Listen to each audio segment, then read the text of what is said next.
मेरा नाम है मेहरुनिशा। आज की यह कहानी एक छोटे शहर के खुशहाल दंपत्ति की है, प्रतीक और प्रतिज्ञा। प्रतीक बहुत महत्वाकांक्षी है, तो वहीं प्रतिज्ञा बड़ी शांत स्वभाव की है, बहुत सुलझी हुई लड़की है। प्रतीक हमेशा बड़े सपने देखता है, बड़े ख्वाब बुनता है। वहीं प्रतिज्ञा प्रतीक की हर खुशी को अपनी खुशी बना लेती है। एक दिन प्रतीक को बड़े शहर से बड़ा ऑफर आया। प्रतीक बड़ा खुश था। वो शाम को जब घर लौटा तो उसने प्रतिज्ञा से कहा कि हमें बड़े शहर चलना है, मुझे एक बहुत बड़े कंपनी में बहुत बड़ा ऑफर आया है। प्रतिज्ञा बड़ी खुश हुई, क्योंकि प्रतीक की हर खुशी प्रतिज्ञा की बड़ी खुशी होती थी। तो वो बड़े शहर जाने की तैयारी में लग गई। दोनों इतना खुश थे कि उनकी खुशी का कोई ठिकाना ही नहीं था। दोनों छोटा शहर छोड़ के आंखों में बड़े सपने लिए बड़े शहर चले गए। प्रतीक बहुत महत्वाकांक्षी था, तो बड़ा शहर देख के, बड़ी कंपनी में बड़ी जॉब देख के वो वहाँ बहुत बिजी हो गया। काम करने लग गया, नए नए लोगों से मिलने लगा, नए नए तौर तरीके सीखने लगा। और प्रतिज्ञा उसके घर को संभालने लगी, उसका ख्याल रखने लगी। सुबह जब वो ऑफिस जाता, उसका टिफ़िन बना के देती, उसके लिए घर साफ करके रखती, उसके लिए अच्छे खाने बनाती, उसके आने का इंतज़ार करती, और वो भी बहुत खुश रहती। प्रतीक बहुत बिजी था, वो कभी सवाल नहीं करती, क्योंकि प्रतीक को नई ऊंचाइयां छूने का बड़ा शौक था। तो प्रतिज्ञा ने भी कभी उससे सवाल नहीं किया, लेकिन ऐसे करते करते कुछ वक्त गुजर गया। एक दिन प्रतिज्ञा थोड़ा बीमार हो गई। उसने प्रतीक से कहा कि मैं थोड़ा अच्छा महसूस नहीं कर रही हूँ, क्या हम डॉक्टर के पास जाएंगे? तो प्रतीक ने उसे झटकते हुए कहा कि हम बड़े शहर में आए हैं, मुझे बहुत सारी ऊंचाइयाँ, बहुत सारी बुलंदियाँ छूनी हैं, और तुम ये बीमारी का नाटक, तुम्हारा ये रोज़ रोज़ का नहीं चलेगा। तुम अकेली जाओ, मैं यहाँ काम में बहुत बिजी रहता हूँ, तुम जाओ अकेले देखो। पैसे की कोई कमी नहीं है, मैं तुम्हें हर चीज़ तो पूरी करता हूँ, अब मेरा साथ होना हर जगह ज़रूरी तो नहीं। प्रतिज्ञा तो बहुत सुलझी हुई थी, वो ये बात मान लेती है और वो अकेले ही चली जाती है। फिर वो ठीक भी हो जाती है।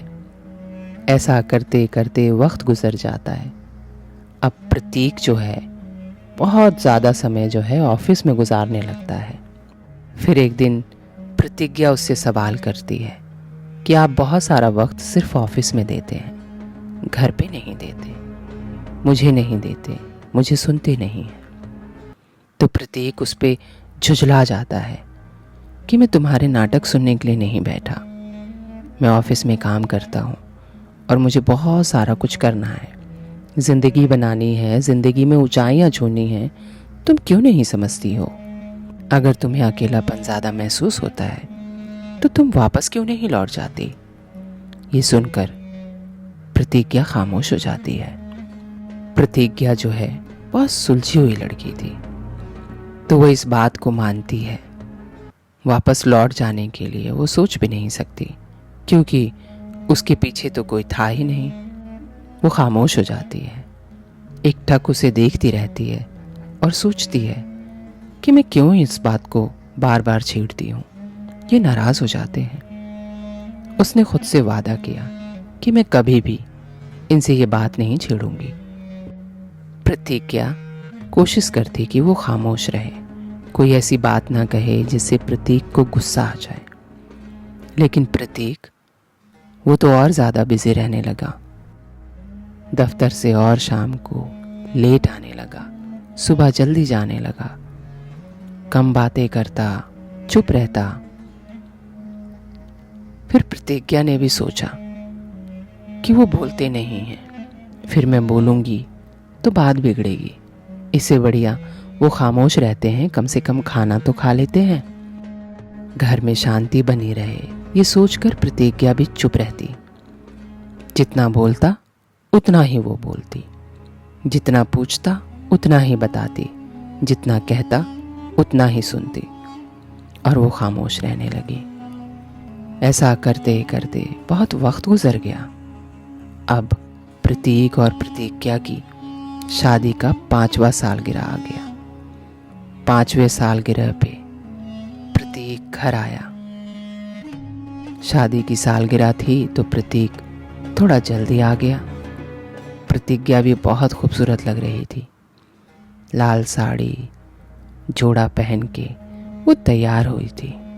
हाथ में एक लिफाफा लिया था उसने। प्रतीक भी जल्दी आया घर। उसके हाथ में भी एक लिफाफा था। दोनों के हाथ में एक एक लिफाफा था। प्रतीक जो था उसने प्रतिज्ञा को देखा भी नहीं, तारीफ भी नहीं की।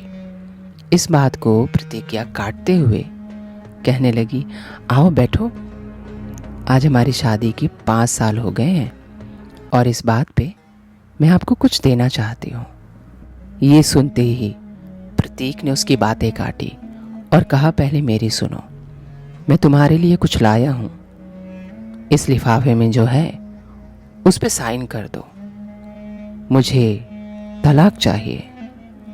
ये सुनने के बाद प्रतिज्ञा के हाथ में जो लिफाफा था, प्रतिज्ञा ने उसे छुपा लिया और बहुत देर तक प्रतीक को सुनती रही।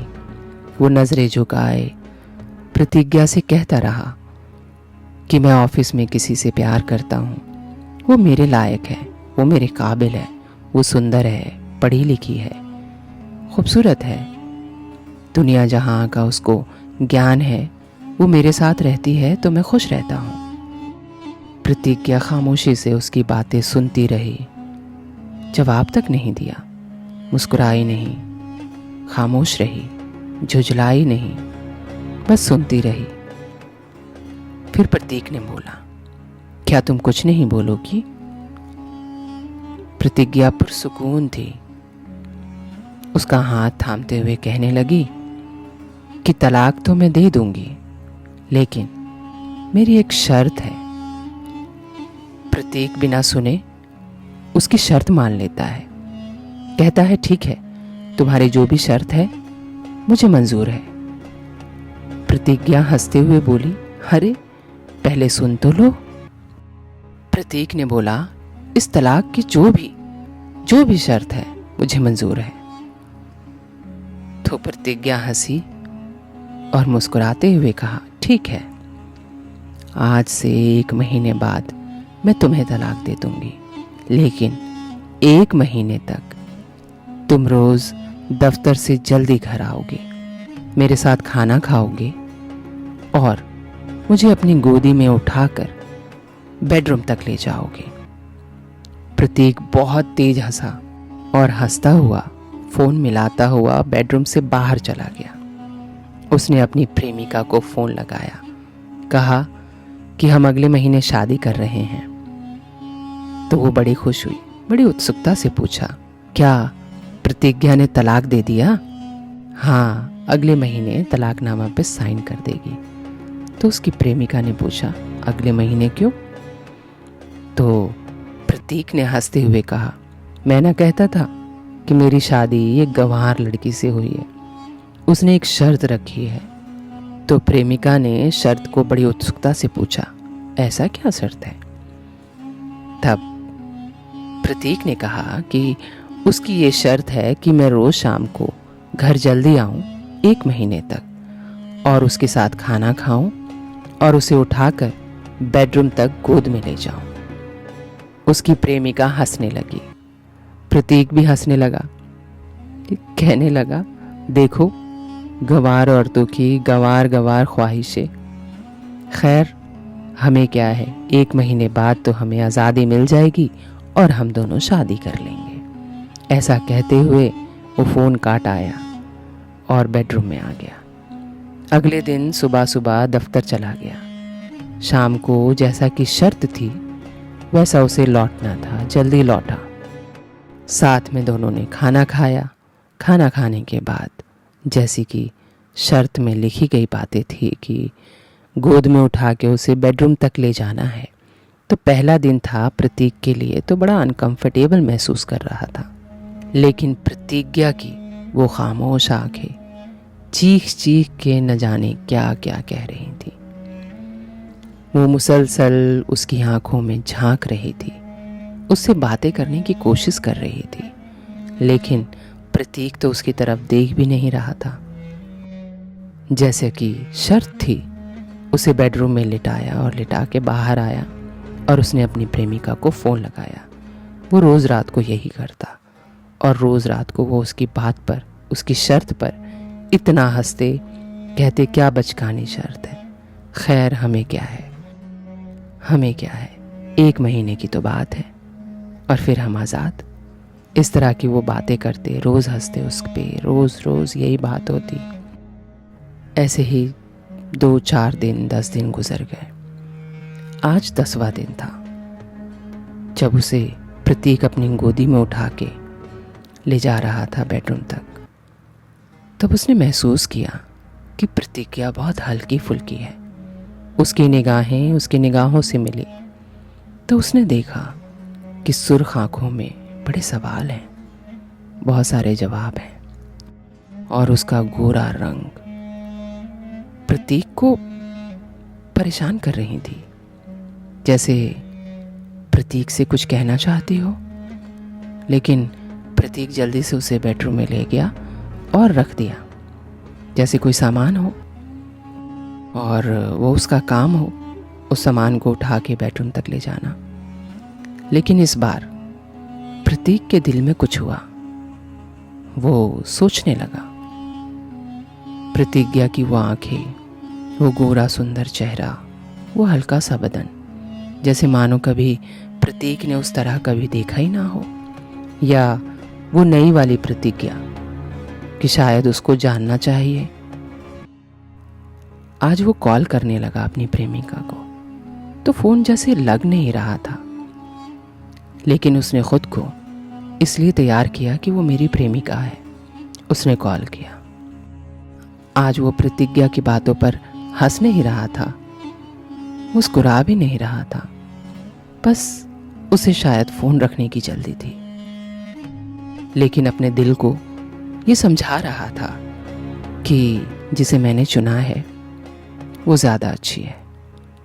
प्रतिज्ञा का ध्यान उसको बार बार आ रहा था कि वो इतनी खूबसूरत है, उसकी आंखों में इतने सवाल क्यों हैं, क्या मैं गलत कर रहा हूँ, क्यों मुझे अपनी खुशी नहीं ढूंढनी चाहिए, अगर मैं अपनी खुशी ढूंढ रहा हूँ तो मैं गलत क्या कर रहा हूँ। इतने सारे सवाल, और उसका जवाब सिर्फ प्रतिज्ञा की आंखों में थे। लेकिन प्रतीक के ज़हनो गुमान पे तो वो और उसकी प्रेमिका छाई हुई थी।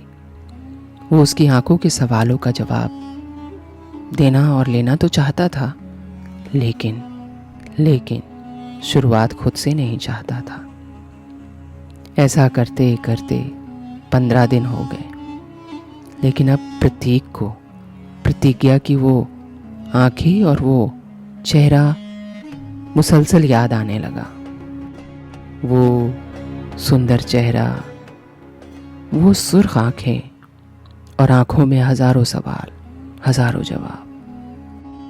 अब ऑफिस में वो प्रतिज्ञा की कम बातें करता, बचता था उसका मजाक उड़ाने से, उसकी बातें करने से, और अब उसे शायद घर जाने का इंतज़ार होने लगा।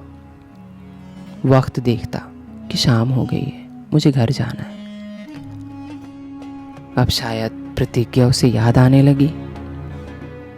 ऐसे ही करते करते 20 दिन गुजर गए। अब प्रतीक के दिल में प्रतिज्ञा के लिए एक अलग सा प्रेम महसूस कर रहा था, लेकिन वो ये जताना नहीं चाहता था, और ना वो चाहता था कि ये प्रेम जागे। शायद वो चाहता ही नहीं था कि वो प्रतिज्ञा के साथ रहे। वो अपने आप को मनाता, कहता कि मैं बड़ा हासिल करने के लिए बना हूँ और मेरा हासिल मेरी प्रेमिका है। वो प्रतिज्ञा की तरफ देखता तो, लेकिन उसका होना नहीं चाहता था। लेकिन प्रतिज्ञा की वो आंखें वो नज़रें, वो चेहरा वो भुला नहीं पा रहा था, जैसे पहली बार उससे मिला हो। कुछ कहना चाहती हो, कुछ सुनना चाहती हो। प्रतिज्ञा खामोशी से बस रोज़ उसकी आंखों में एकटक देखती रहती। जब तक वो बेडरूम तक जाता उसे निहारती रहती, कुछ कहती नहीं, लेकिन उसकी आंखों में हजारों सवाल, हजारों जवाब।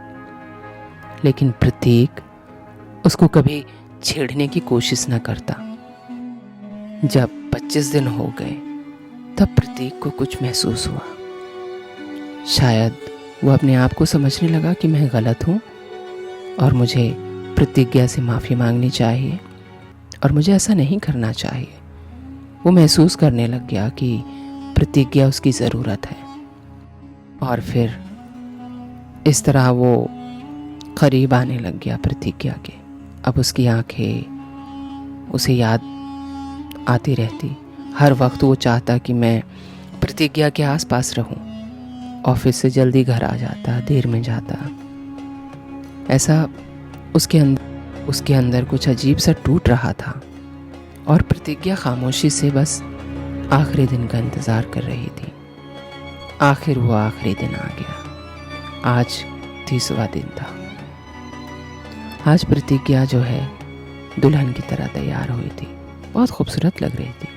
बालों में गजरा, आंखों में गजरा, लाल साड़ी, बहुत सजी हुई थी वो, मानो जैसे आज ही उसकी शादी हुई हो। प्रतीक भी पहले घर आ गया और प्रतिज्ञा के हाथ में वो लिफाफा था जो उसे वो शादी की सालगिरह पे देना चाहती थी। और प्रतीक उसके हाथ में लिफाफा देख के डर गया कि कहीं तलाक ना हो इसमें, क्योंकि अब वो उसे तलाक नहीं देना चाहता था। वो अपनी गलतियों की माफ़ी मांगना चाहता था। अभी प्रतीक उससे माफ़ी मांगता, कुछ कहता, उससे पहले प्रतिज्ञा ने कहा, आज नहीं, आज मुझे कहना है। उसके हाथ में लिफाफा थमाते हुए दूसरा हाथ उसके होंठों पे रख दिया। कहा, आज तुम खामोश हो जाओ, कुछ ना बोलो। ये कहते हुए प्रतिज्ञा उसकी बाहों में लिपट गई। सिमटती सिमटती आंखें बंद करने लगी और उसे इशारा किया कि लिफाफा खोलो और उसे पढ़ो। तो जल्दी से जब वो लिफाफा खोलने लग गया, डरा हुआ था, उसकी आंखें नम थी। बस वो ये देखना चाह रहा था कि अगर उसमें तलाकनामा हुआ तो वो उसे फाड़ देगा, लेकिन उसमें तो तलाकनामा था ही नहीं। उसमें तो चंद डॉक्टर की पर्चियां, टेस्ट और एक खत था। जैसे ही उसने खत उठाया, प्रज्ञा की आंखें बंद होने लगी। उसने खत पढ़ना शुरू किया। खत में लिखा था, प्रिय प्रतीक, तुम्हारे साथ इतने साल गुजारे, बहुत खूबसूरत गुजरे। हमने साथ साथ बहुत सारी कामयाबी और बहुत सारी खुशी बांटी, लेकिन ये बड़े शहर की हवा मुझे रास नहीं आई। मैं कुछ अरसे से बीमार चल रही हूँ और टेस्ट कराने पर डॉक्टर ने मुझे बताया कि मुझे कैंसर का आखिरी स्टेज है और मैं बच नहीं सकती। मैंने तुम्हें बताने की बहुत कोशिश की। कई बार इसे बताने की वजह से हम झगड़ भी लिए, पर तुम इतना व्यस्त थे कि तुमने सुना ही नहीं। लेकिन हाँ, मैं डॉक्टर से मिलती रही और कोशिश करती रही कि सब ठीक हो जाए, लेकिन डॉक्टर ने मुझे जवाब दे दिया, अब मेरे पास वक्त नहीं है और जो भी बचा हुआ वक्त है वो मैं तुम्हारे साथ बिताना चाहती हूँ। कुछ 1 महीना बचा है, उसमें तुम्हारी बाहों में रहना चाहती हूँ। बस यही लिखा था खत में। प्रतीक उस खत को मुसलसल पढ़ता गया, रोता गया, अपना सर पीटता गया। जब उसने प्रतिज्ञा को देखा, तब तक प्रतिज्ञा प्रतीक की बाहों में मर चुकी थी। उसकी सांसें बंद हो चुकी थी। वो उसे चिल्ला चिल्ला कर जगा रहा था, चीख रहा था, उसे हिला रहा था, लेकिन प्रतिज्ञा तो थी ही नहीं। प्रतीक अपना सर पीटने लगा और पागल हो गया।